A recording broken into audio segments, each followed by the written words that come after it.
하나님의 말씀은 예레미야 51장 20절에서 24절의 말씀입니다. 여호와께서 이르시되 너는 나의 철퇴 곧 무기라. 나는 내가 나라들을 분쇄하며 내가 국가들을 멸하며 내가 말과 기마병을 분쇄하며 내가 병거와 병거대를 부수며 네가 남자와 여자를 분쇄하며 내가 노년과 유년을 분쇄하며 내가 청년과 처녀를 분쇄하며 내가 목자와 그 양떼를 분쇄하며 내가 농부와 그 멍에소를 분쇄하며 내가 도백과 태수들을 분쇄하도록 하리로다. 너희 눈 앞에서 그들이 시온에서 모든 악을 행한 대로 내가 바벨론과 갈대아 모든 주민에게 갚으리라. 여호와의 말씀이니라. 오늘 우리에게 주신 하나님의 말씀입니다. 성도 여러분, 오늘도 주님의 은혜 가운데 평안하고 또 강건하시고 안전한 날이 되시기를 주의 이름으로 축원합니다. 예레미야 그 전장 50장에서부터 바벨론 멸망에 대한, 즉 심판에 대한 예언이 등장을 하는데, 먼저 그 50장에 등장하는 게 첫 번째, 두 번째 예언이 있고요. 오늘 본문이 포함된 51장 1절부터 44절까지는 세 번째 심판 예언, 그리고 오늘 본문 뒤에 54절부터 58절까지는 네 번째 심판 예언, 이렇게 구성이 되어 있습니다. 그리고 중간에 45절부터 53절, 이것은 바벨론 포로민들, 그러니까 바벨론에 지금 포로로 잡혀가 있는 이스라엘 백성들을 향한 권면의 말씀이 삽입이 되어 있고, 그리고 끝으로 59절부터 64절까지는 바벨론 멸망 예언의 결론적인 말씀, 이렇게 51장이 아주 길게 구성이 되어 있습니다. 여러분, 우리가 보통 선지서를 읽을 때 등장하는 제국이 바로 바벨론입니다. 이사야서에서도 그렇고 여기 예레미야서에서도 그렇고, 또 예레미야서 다음에 나오는 에스겔서에서도 마찬가지입니다. 바벨론이라는 나라가 주로 등장을 하는데, 이 바벨론은 사실은 그 신바벨론이에요. 이미 지금 이 느부갓네살 왕으로 대표되는 신바벨론 제국보다 훨씬 더 전에 바벨론이 또 있었습니다. 그것은 이제 구바벨론이라고 그러고요. 이 신바벨론은 주전 7세기부터 시작해서 불과 150년 반짝했다가 결국 페르시아 제국에게, 우리 성경에서는 바사라고 나오지요. 그 나라에게 멸망을 당합니다. 그러니까 대제국치고는 오래가지를 못했어요. 너무 허무하게 무너져 버리고 말았습니다. 로마 제국이 1000년 간 것 생각하고, 또 페르시아 제국, 또 그 당시에 아수르 제국, 이런 나라들 오래 간 거 생각하면 바벨론은 너무 일찍 사라져 버리고 말았습니다. 그런데 꼭 바벨론만 그랬겠을까요? 아닙니다. 여러분, 저희들 세대 또는 저희보다 윗세대이신 분들은 더 잘 아시겠지만 소련이라는 나라가 있었지 않습니까?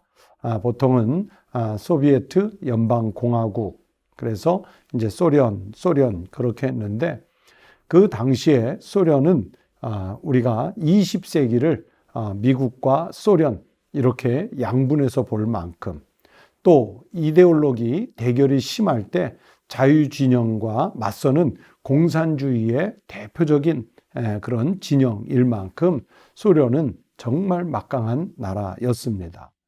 그 소련이 도대체 역사 속에서 얼마나 갈까 했는데, 보세요. 불과 100년 만에 지금의 러시아, 그리고 러시아 주변에 있는 다른 연방 나라들로 다 해체가 되는 것을 저희들도 목격했지 않습니까?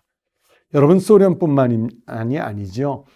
대영 제국이라고 부를 만큼 그렇게 강성했던 대영 제국도 결국은 수세기 만에 무너지고, 무적함대 스페인이라는 아주 거창한 별명을 갖고 있던 스페인 제국도 결국은 다 무너져 내렸고, 지금은 이베리아 반도, 즉 스페인 옆에 조그만 나라로 머물고 있지만 포르투갈도 얼마나 큰 제국을 만들었었습니까? 그런데 그 포르투갈이 만들었던 제국도 이제는 밖에 브라질 정도를 제외하고는 다 포르투갈과 관련된 나라들이 없어지고 말았습니다. 여러분, 이런 그 역사들을 보면서 단순히 국가 간의 역학관계만 작용을 해서 나라가 생겼다가 나라가 없어졌다 그랬을까요? 아닙니다. 이런 역사적인 흐름 속에는 하나님의 주권적인 섭리가 반드시 개입을 했었던 것입니다. 그래서 우리는 이런 일련의 역사적 과정을 보면서 하나님의 주권적 섭리를 보는 해안을 가지고 있어야 되지요. 그래서 오늘 읽은 본문을 포함한 51장을 가지고 조금 말씀을 생각해 보려고 합니다. 첫 번째는 역사는 하나님의 절대 주권임을 우리는 인정을 해야 합니다. 여러분, 이 역사를 공부해 보면 보통은 권력의 흥망 또는 문화의 발달, 그리고 그 문화가 발달해 가는 과정, 이런 것들로 역사를 해석을 하는 경우가 많죠. 그러나 여러분, 우리는 그런 시각의 해석도 필요하겠지만 우리는 하나님의 주권으로 보는 것입니다. 다니엘서 2장 20절에 성경이 말씀하셨습니다. 다니엘이 말하여 이르되 영원부터 영원까지 하나님의 이름을 찬송할 것은 지혜와 능력이 그에게 있음이로다. 영원부터 영원까지 모든 지혜와 또 능력은 다 하나님에게만 있다고 말씀하시지 않습니까?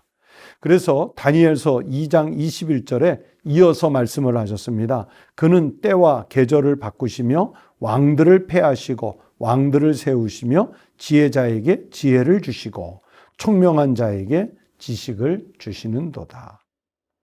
때와 계절을 따라서 왕들을 세우기도 하시고 폐하기도 하시는 그 모든 주권은 누구에게 있느냐? 역사의 해석에 있는 것이 아니라 하나님의 주권에 달렸다는 말씀이지요. 그러니까 결국은 이 역사는 하나님이 이끌어 가시는 것입니다. 그래서 우리의 역사도 마찬가지입니다. 여러분, 우리 한반도 대한민국의 역사는 저는 철저하게 하나님의 통치 가운데 있다고 믿습니다.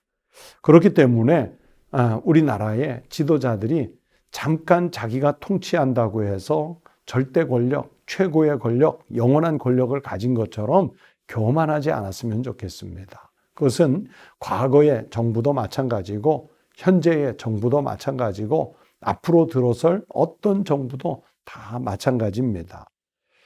지도자만 그래야 할까요? 아닙니다.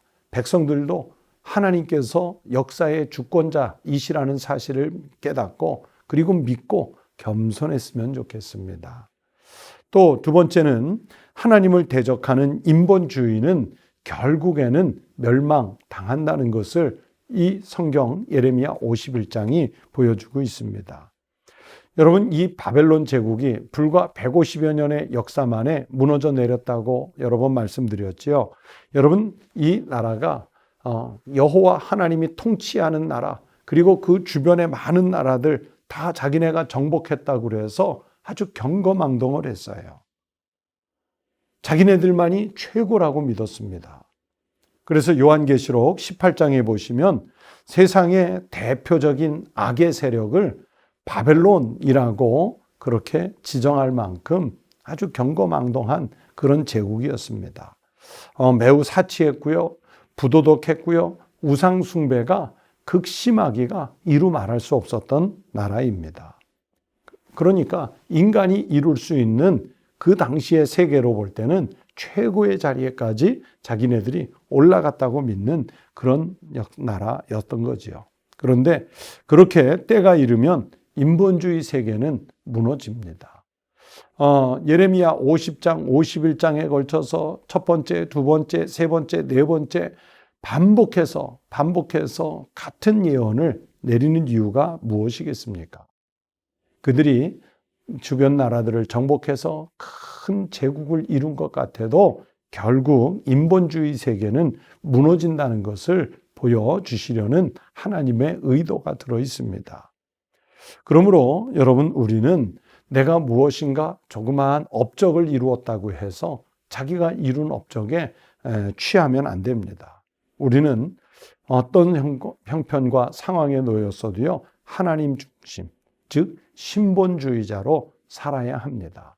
그랬을 때 하나님은 우리를 약한 것 같으나 강하게 하시고, 가난한 자 같으나 부하게 하시는 그런 은혜와 축복을 내려주실 줄로 믿습니다. 이 은혜와 축복을 받는 믿음의 성도들 되시기를 바랍니다.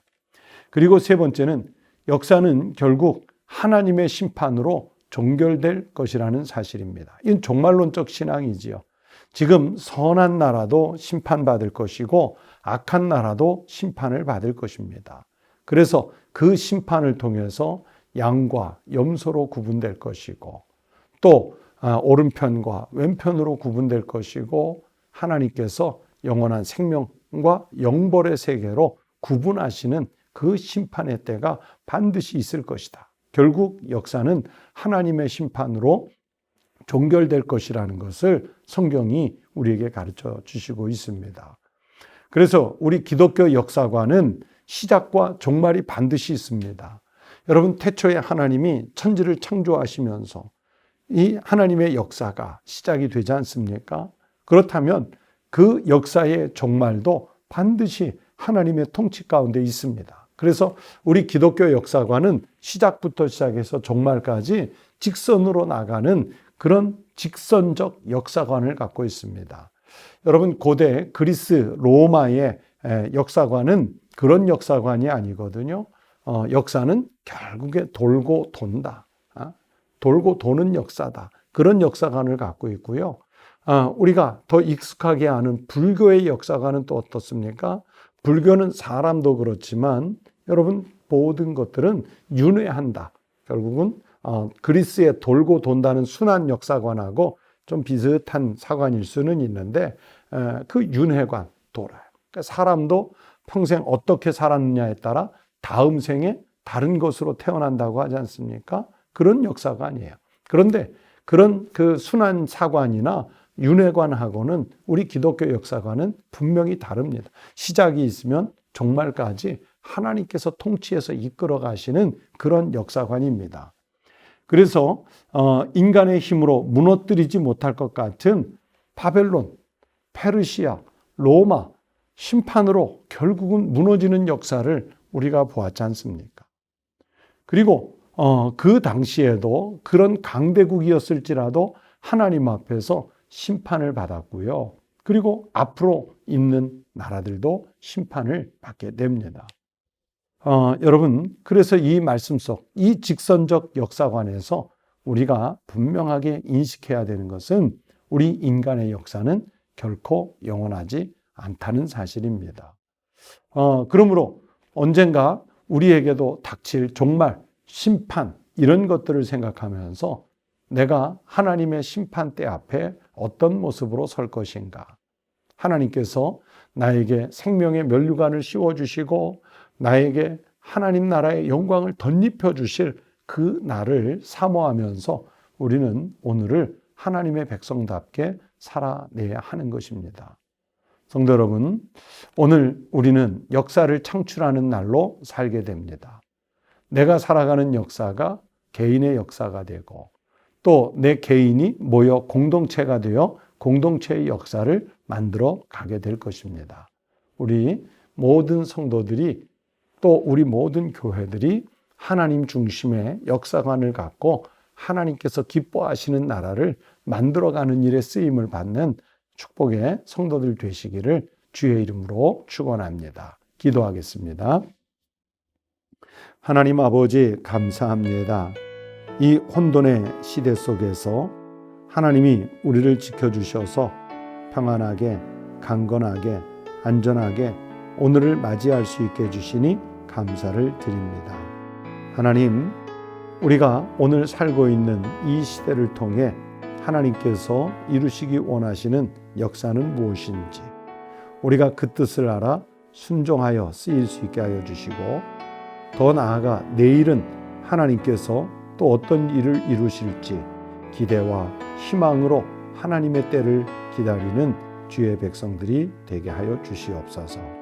하나님, 우리 사랑하는 성도들 환절기에 건강 지켜주시고, 경제적으로 위기를 맞은 시대에 우리 성도들의 가정과 일터가 복되게 하여 주시옵시고, 하나님, 우리 사랑하는 청북교회 청소년들 가운데 입시를 앞두고 있는 자녀들이 있습니다. 하나님께서 저들에게 지혜와 명철과 총명을 허락해 주셔서 자신들의 꿈을 펼칠 수 있는 좋은 진학을 이룰 수 있도록 도와주시옵소서. 하나님, 감사하는 한 날을 살게 하여 주시고 하나님께 영광을 돌리는 한 날을 살게 하여 주시옵소서. 주님께 감사드리며 예수 그리스도의 이름으로 기도드리옵나이다. 아멘. 여러분, 오늘 읽으신 하나님의 말씀 생각하시면서 첫 번째 이런 기도를 같이 나누겠습니다. 하나님께서 우리나라의 역사와 현재 세계의 질서들을 다 통치해 주시도록 기도해 주시기 바랍니다.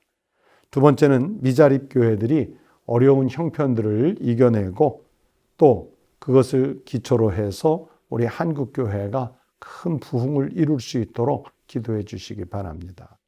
끝으로 세 번째는 우리 성도님들이 각각 자기들의 가정과 가족들의 생활과 환경, 모든 형편을 하나님께서 지켜주시도록 의탁하는 기도를 드리시기를 바랍니다. 다 함께 기도하시겠습니다.